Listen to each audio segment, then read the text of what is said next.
Wildfires continue to rage across Western Canada. Yeah, and affecting so many people with this. Let's bring in CTV's Scott Hurst, who is following the latest developments.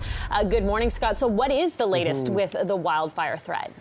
Good morning, Courtney and Jen. In particular, the town of Jasper and Jasper National Park remain closed, mostly a ghost town. However, emergency officials say they're already dealing with people coming out of the backcountry as 25,000 people have been forced to flee because of fast-moving wildfires. Not just one, but multiple out-of-control fires threatening the area, stretching resources and forcing families out with whatever they can quickly pack into their vehicles, and many families forced to park in open lots and even stay the night. To the north, at least 270 hectares of lush greenery charred and burned. To the south, a minimum area of more than 6,700 hectares up in flames.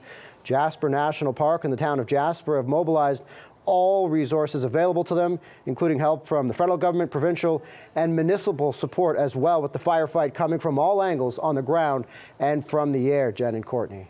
Okay, Scott, and quite an ordeal for evacuees. We're hearing about, not being able to get enough fuel to leave, seniors needing help. How are they dealing with this situation right now, and where are they being told to go to?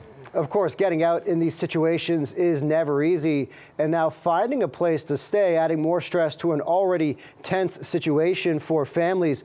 Evacuees were initially told to go to British Columbia, forced out from these fast-moving fires, but in a stunning turn of events, British Columbia is telling evacuees to make a wide U-turn and head back to Alberta, because that province, British Columbia, is already dealing with hundreds of wildfires itself, so that province already has its hands full.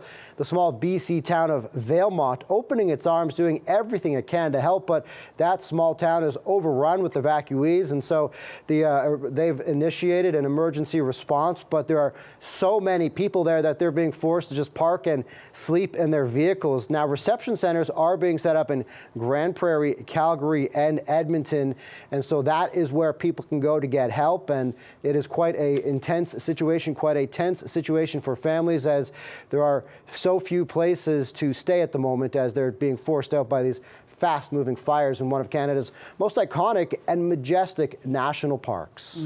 Yeah, and this is not the first time we're seeing it over the summer months. CTV National Scott Hurst joining us live. Thank you. Thanks Scott.